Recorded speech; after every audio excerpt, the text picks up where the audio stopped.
Our scripture reading is from the book of Job. I'm going to begin by reading the first 5 verses of Job chapter 1, and then we're going to read chapter 23 of the book of Job. So the first reading is just the first 5 verses of Job chapter 1. There was a man in the land of Uz whose name was Job, and that man was blameless and upright, and one who feared God and shunned evil. And 7 sons and 3 daughters were born to him. Also his possessions were 7,000 sheep, 3,000 camels, 500 yoke of oxen, 500 female donkeys, and a very large household, so that this man was the greatest of all the people of the East. And his sons would go and feast in their houses, each on his appointed day, and would send and invite their 3 sisters to eat and drink with them. So it was, when the days of feasting had run their course, that Job would send and sanctify them, and he would rise early in the morning and offer burnt offerings according to the number of them all. For Job said, "It may be that my sons have sinned and cursed God in their hearts." Thus Job did regularly. We turn to chapter 23. The 3 friends have been making their case, and Job has duly responded. And after the third response of Eliphaz, Job speaks, chapter 23 and 24, but we read chapter 23. Then Job answered and said, "Even today my complaint is bitter. My hand is listless because of my groaning. Oh, that I knew where I might find him, that I might come to his seat. I would present my case before him and fill my mouth with arguments. I would know the words which he would answer me, and understand what he would say to me. Would he contend with me in his great power? No. But he would take note of me. There the upright could reason with him, and I would be delivered forever from my judge. Look, I go forward, but he is not there, and backward, but I cannot perceive him. When he works on the left hand, I cannot behold him. When he turns to the right hand, I cannot see him. But he knows the way I take. When he has tested me, I shall come forth as gold. My foot has held fast to his steps. I have kept his way and not turned aside. I have not departed from the commandment of his lips. I have treasured the words of his mouth more than my necessary food. But he is unique, and who can make him change? And whatever his soul desires, that he does. For he performs what is appointed for me, and many such things are with him. Therefore, I am terrified at his presence. When I consider this, I am afraid of him, for God made my heart weak, and the Almighty terrifies me, because I was not cut off from the presence of darkness, and he did not hide deep darkness from my face." Well, may God be pleased to bless that word to our own hearts and help us when we further meditate upon it. Well, as Pastor David Jones said this morning, I count it a great privilege to occupy the pulpit of our pastor. And yet with the privilege comes great responsibilities. And I look to the Lord for his upholding and enabling this evening And I'm very grateful for all those who have kindly remembered me before the throne of grace as I seek to expound the word of God and seek to bring glory unto him and seek to help you and myself in the Christian way. I want to take as my text Job 23 and verses 10 to 12. It's a text that struck me a few weeks ago, and ever since then I've been working on it. And if it wasn't for preaching tonight, I think I'd still be working on it next week, because I found such treasures in it. Verses 10 to 12, Job 23 says, "But he knows the way that I take. When he has tested me, I shall come forth as gold. My foot has held fast to his steps. I have kept his way and not turned aside. I have not departed from the commandment of his lips. I have treasured the words of his mouth more than my necessary food." I wonder if there's any of you who have never said, "Why is this happening to me?" Perhaps bereavement, perhaps accidents, perhaps all manner of things that have caused you to come to a point where you're saying, "Why has this happened to me? What is the Lord doing in my life? I cannot seem to understand these things that are happening to me. How are they in the Lord's purpose?" And that was something of Job's experience with all that he had gone through. He was beginning to ask that very question here in the 23rd chapter. Why is this happening to me?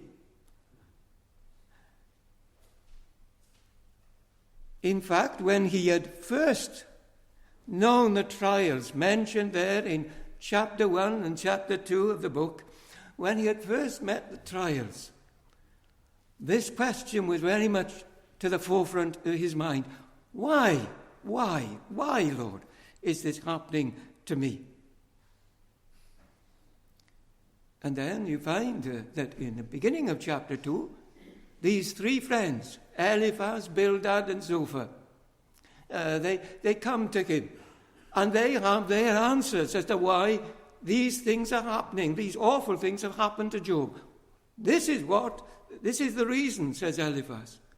This is the reason, says Bildad. This is the reason, says Zophar. And each in their own way have their particular take on what is happening to Job. And basically what they are saying, although they say it in different ways, is that what's happening to you is because you've sinned. You're guilty. And the Lord is dealing with you because of the sin or sins you've committed. And Eliphaz affirms that, and Job responds. And Bildad affirms that, and Job responds. And Zophar affirms that, and Job responds. And that goes on another cycle and another cycle, until at the beginning of the third cycle, Eliphaz, after he had spoken, then Job, instead of seeking to argue with him or further the debate, Job opens his heart. With all that they said about him, with all that he's tried to protest his innocence, Job begins to open his heart. Oh, that I knew where I might find him, that I may come to his seat and I would present my case before him and fill my mouth with arguments. I would know the words which he would answer me, and so on. He had come to that point where the debating had gone on long enough for him, and where the agony of soul at what had happened to him. Why is this? And he pleads to God, Where am I going to find you? That I may argue, I may debate, not with these three friends, but I may debate with you. I wonder if you've ever come to that point. That it was in sad and tragic and difficult times, you've come to a point where all the help and all the words of men seem to no avail. They seem to make things worse. And in the end, like Job, you only cast yourself on God and say, oh, that I may be able to present my case with him. This man sensed he was deserted by God, and he couldn't find him, and he longed for an answer from God. The psalmist in Psalm 13 was a bit like that. He cried out in his troubles, how long will you forget me, O Lord? How long will you hide your face from me? So there it is. Job in his situation. That is how he's feeling. And maybe you've felt like that. Maybe you said, why is this happening to me? Maybe at the moment you're feeling a little bit overwhelmed by what's happening in your life. And you cry, why is this happening to me? Well, I want to answer that question this evening by taking three thoughts. And the first is this. I want you to look with me and marvel at the person of Job. In order to answer that question, I want you to begin there by looking at him. Who was he? What was he like?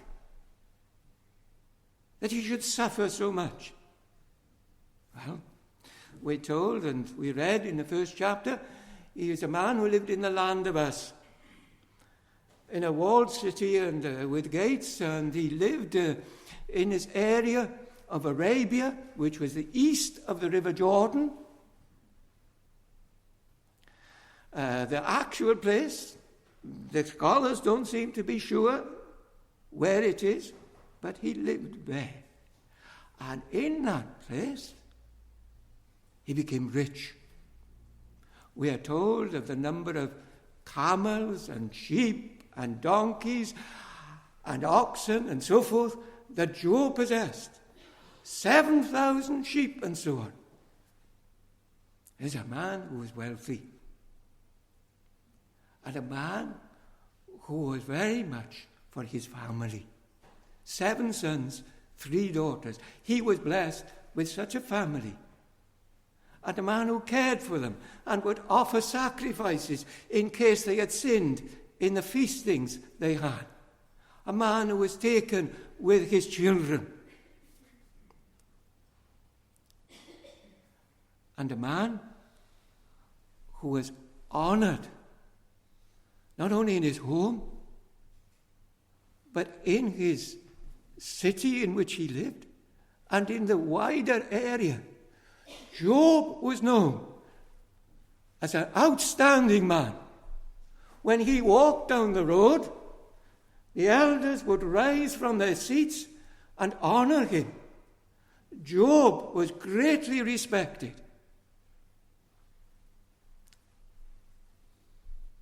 He wasn't in any way a sinful sinner, murderer, a wicked person, or whatever. Job was highly respected as a good and a godly man. In fact, Ezekiel chapter 14 suggests to us in 2 verses, verses 14 and 20, suggests to us that Job was one of the godliest men that ever lived. Such was the character, such was the life which he led. Job was no mean, ordinary person. His city honored him. The region honored him. His family honored him. Here was an outstanding man. Now, why was that? Why was it that Job was so regarded? And I suggest to you that there are several reasons why this man was a godly man. First of all, he was a child of God. A child of God. Now, why do I say that? Why was he a child of God? Well, if you go back to chapter 19 and verse 25, you'll find the answer. For he says, I know that my Redeemer liveth. He's a child of God. He knew in his own soul, when he was in his natural state, he knew that he had committed sin. And he knew that he was in debt to God. And he knew that if that debt, as great debt, and it was the worst debt he could ever know, it was far worse than being in debt to anybody else. He was in debt to God and the infinite majesty of God. That made it extremely necessary that it be sorted. He was in debt to God, infinite majesty. And he, therefore, wanted to know how to get rid of this debt. Who was going to pay for it? And somehow he came to know that there was a Redeemer, God's appointed Redeemer, who would pay the debt for him. He knew he was to come, and he looked in faith to him who was to come, and trusted him to pay the debt of his sin by nature and by his practice. He knew of a Goel, a kinsman redeemer, one who had become flesh and bone like Job, and one who was able to redeem. He knew that he was bought now with a great price. The debt had been paid. He now knew that he was not bought with silver and gold, but with the precious blood as of a lamb, without spot and without blemish.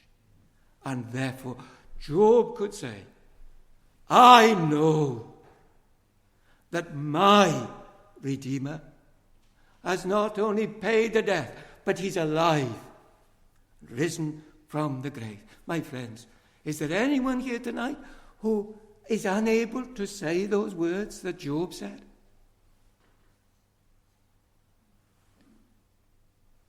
He has paid the debt. Will you trust in him? He was a godly man because he was a child of God. But he was a godly man because of his character. His character. In chapter 1, verse 1, and in chapter 1, verse 8, where God is speaking there to Satan, he is described in 4 ways, his character. Listen to it. God speaks to Satan and says, this man, Job, is blameless. Wow. That doesn't mean that he hadn't sinned. 3 times in this book, chapter 6, chapter 7, and chapter 13, Job confesses he had sinned. But it does mean that he was a man who was true, a man of integrity, a man who was sincere of heart. Listen to what God says of him. Job is blameless. Job is upright. He's a man who honors the statutes of God, a man who is true, right, upright. Listen to what God says of him. This Job, his character is such that he fears God. He fears God. We had something of it in the reading. He fears God. He has instilled into his heart a sense of reverence and awe and submission to God. His life, his character was such. And then there's the fourth thing. He was not only blameless, not only upright, not only did he fear God, but also he shunned evil. He eschewed evil. He was a man who knew how to say no to evil. And his character spoke volumes. To the community, to the world in which he lived, Job was a godly man. And it was known. Job was a godly man because of his conduct. Not only that he was a child of God, not only that his character was so remarkable, but also his conduct. We find in these words in my text that he says, I have kept his way and not turned aside. My foot has held fast to his steps. In other words, Job was living as God would have him to live. In fact, he goes on to say, I have not departed from the commandments of his lips. I have treasured, I have esteemed the words of his mouth better than my necessary food. He lived according to the word. He lived in the ways of God. Here's this man. He would see the steps of God, view God, and see that step meant he was just. He was a God of justice. And he followed that. And he was just. He saw another step, and he saw that God was merciful. And he was merciful. He followed in the steps. He saw God was forgiving, and he would be forgiving. He saw that God was bountiful and good, so that he would be bountiful and good. His conduct was such. My father had a stiff leg, and he walked according to the stiff leg. Once when they were on holidays down in Saundersfoot with my sister and her family, he was walking down from the place they were staying to the beach. And behind him was his eldest grandson, who was only a young lad. But when he saw my father walking, as he walked with that stiff leg, then he would try to follow him. And the way that he took his steps, the grandson would follow. Job followed the steps of God. His conduct according to the Word. The Word, not the Bible, he didn't have the Bible, but the Word of God that had come to him, he followed. In other words, what have we before us? A man who was in himself and was before others a godly man. You might say, well, he seems almost perfect. A man who had a clear conscience that he lived aright before God and men. He was a great man. Great man.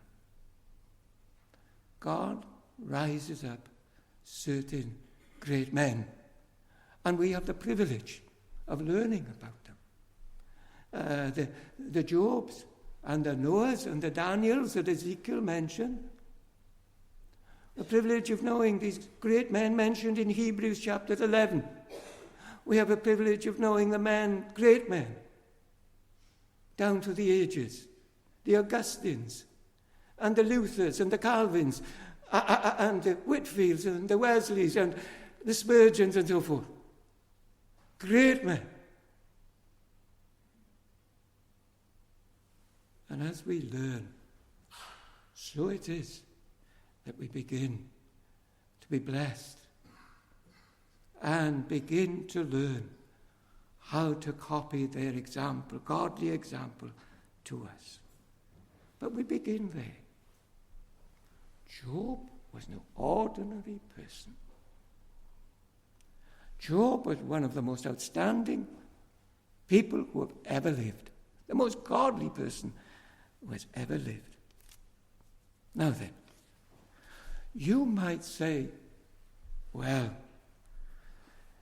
if he's so good, if he's seemingly so perfect, God doesn't need to do anything with him. He's as near as perfect as it can be. And when we contrast ourselves with him, why, we're almost ashamed to put ourselves in the light of such a man as Job. Are we blameless? Are we upright? Are we fearing God? Are we shunning evil? But he did, as did his Saviour. We say, well, surely Job, if God needs to do anything with Job to improve him, it's very little. Now then, listen to this. That almost perfect man, that blameless man, that upright man, listen to it. God dealt with him, not by just doing this little bit to improve and that little bit. God dealt with him in one of the most severe trials that man has ever known. You think about that. With all his upright and good life, his character and his conduct, God dealt with that man in a most severe way.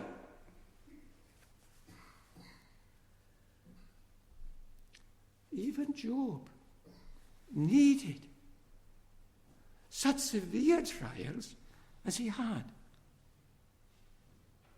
God didn't just leave him as he was. Didn't just say, well, he's fine. I don't have to do anything with Job. No. There was need of this severity of trials that Job knew. You and I know trials. The scriptures affirm it. Eliphaz says, man is born under trouble as the sparks fly upwards. Job says, man that is born of woman is a few days and full of trouble. Peter,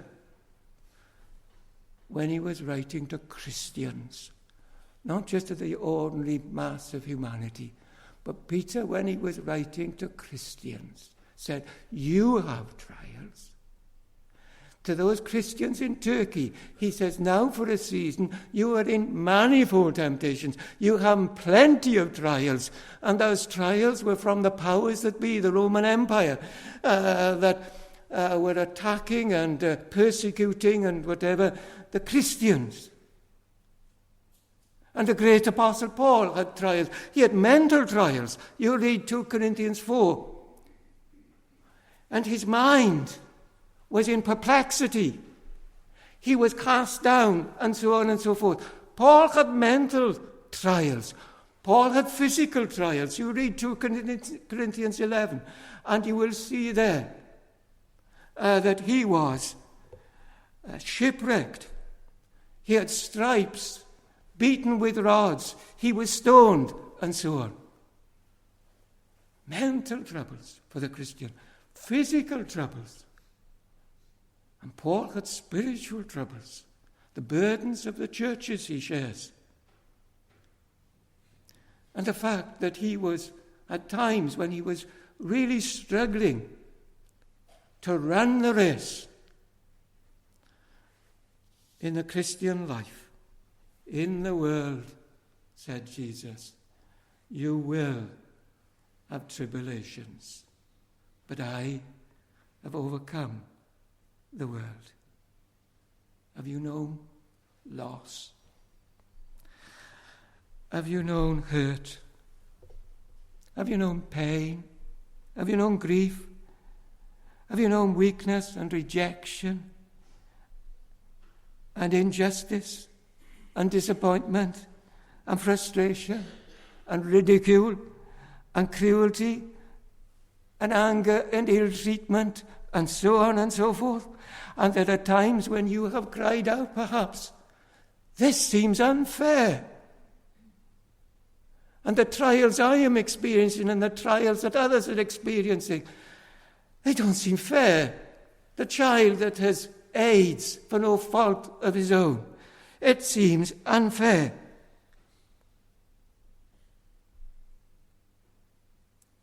But God, in dealing with Job, not just gave him one trial, but he gave him trial after trial after trial. One day, he lost all his sheep, the 7,000 that I said, and the servants that were there. And that same day, he lost his oxen, the 500 oxen, and the 500 female donkeys, and the servants.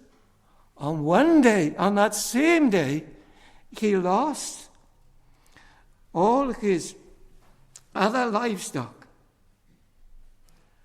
And in the days of Job, he didn't have money in a bank. There weren't banks.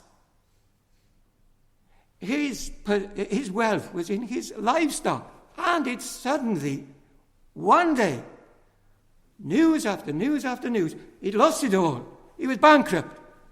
He was poor. This rich man. What a trial. What a trial.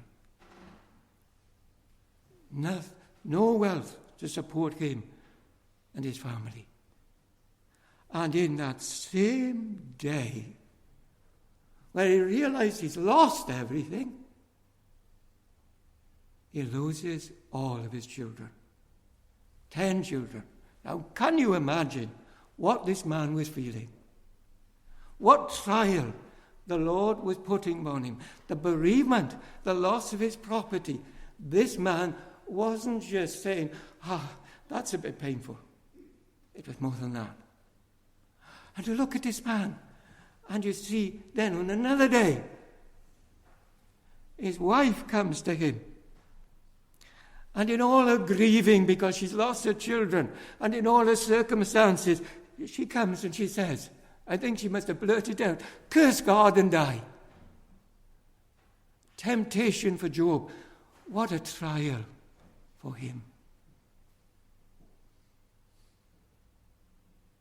And then, on another day, these good friends come to him.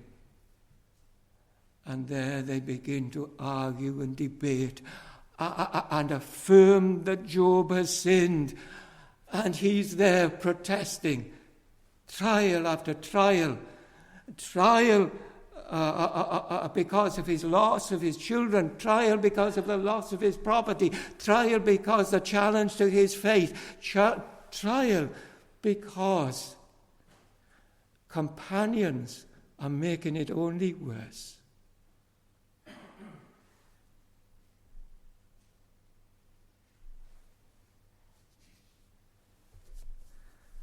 So you say, surely, why?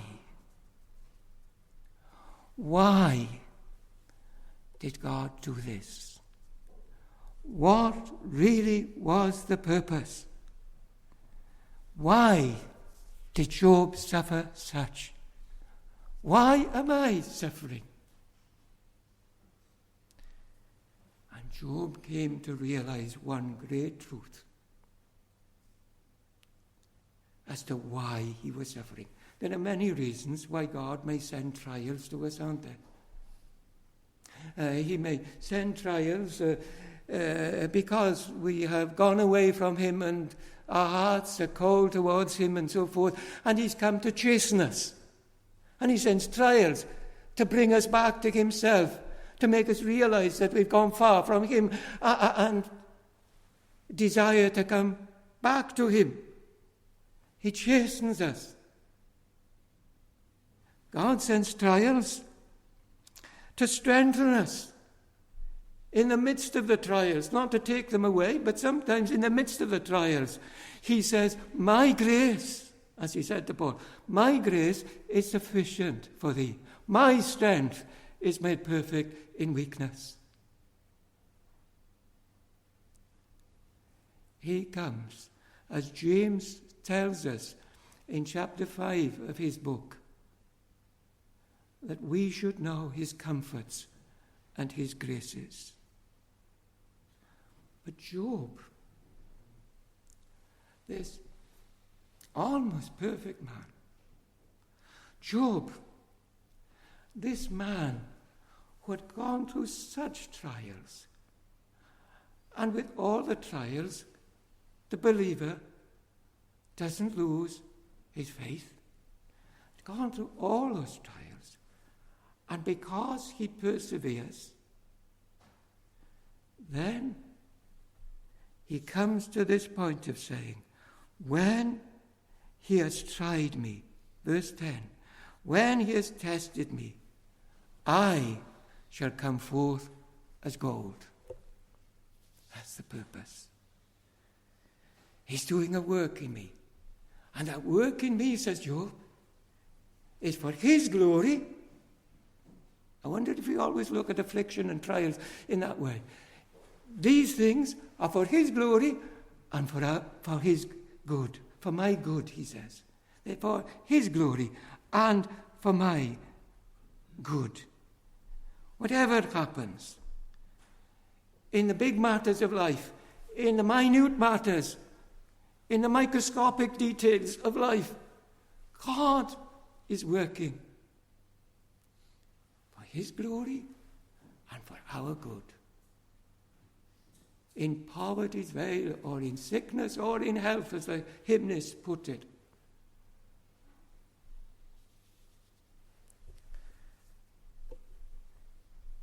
And as the psalmist says, you, God, have tested us, you've refined us, as silver is refined.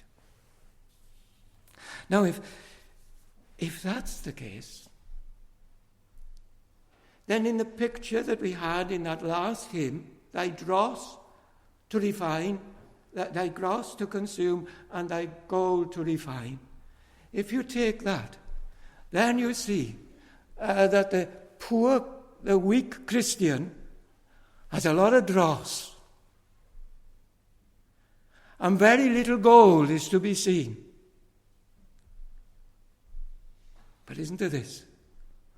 When the trial comes, that particular trial, then the gold begins to sparkle a bit brighter. And the gold becomes a bit more evident. The dross to consume and the gold to refine. And when the Lord looks on you and looks on me and begins to see the gold shining that much brighter, and the gold becoming far more apparent in the graces and the all other aspects of our being, when God begins to see that, he delights in us and rejoices. And when that next trial comes, and the dross is consumed and the gold is refined, and then we find the Lord delights to see his children becoming what he desires them to be. And so it goes on.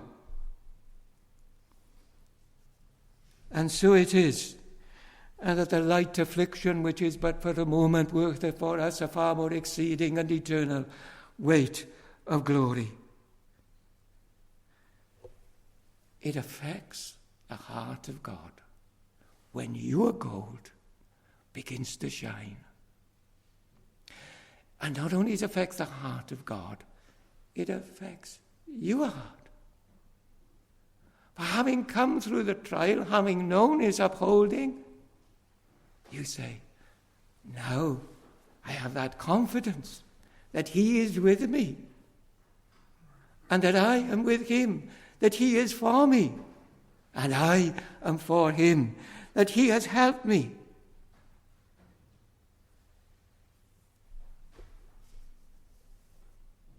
And it blesses you and encourages your soul.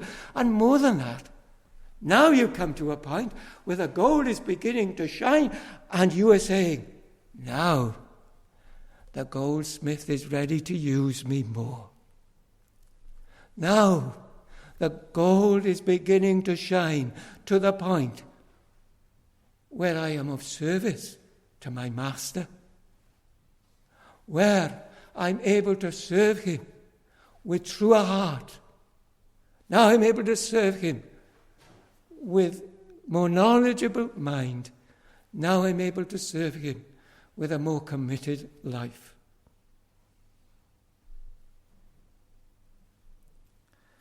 Have you heard of Horatio Spafford?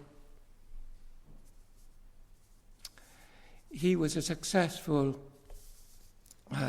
attorney in Chicago in the 18th century. And there was a great fire in Chicago in 1781, and it ruined the investments which Spafford had made. So a lot of his finances were gone. And not only was that a cause of trial for him, but 2 years later, 1783, when Moody and Sankey were coming to Europe, he decides to send his wife and 4 daughters on a ship to Europe. He was unable to go at that moment, and he waved his family off. And there on the journey, an English vessel hit the ship they were on, and that ship sank in 12 minutes. The daughters were lost. The wife was rescued. A little while later, Spafford went to Europe to join his wife. He came to Cardiff. And as he was passing on the ship, passing that place where his 4 daughters had drowned, he there held to the railings of the deck, hour after hour, with such sadness in his heart. And then the comfort of God came. And the severity of the trial was passing. And the gold began to shine. And he turned and wrote, "When sorrows like sea billows roll, whatever my lot, thou hast taught me to say, it is well with my soul." The gold was shining. Job knew that. Job, you listen to him. When he lost on that first day, and he lost all his livestock, and he lost all his children, what does he say? I'm not going to have anything more to do with God. Listen, the Lord gave. The Lord was taken away. And he worships him. Blessed be the name of the Lord. What was it? The gold was shining. When he has tried me, I shall come forth as gold. Listen again to what Job says. When his wife sadly blurts out, "Curse God and die. Shall we accept good and not evil from God?" And the gold was shining. And then listen to him a little later on.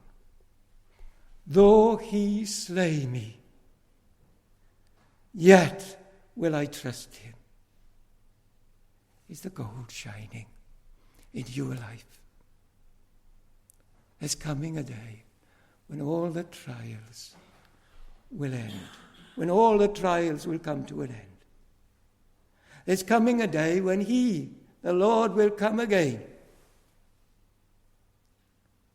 And at that day, the gold will be brilliantly shining in your life, and you will be completely blameless and presented before God himself as such, that the trial of your faith, being much more precious than of gold that perisheth, though it be tried with fire, shall be found unto the praise, honour, and glory at the appearing of Jesus Christ. May the Lord bless his word for his name's sake.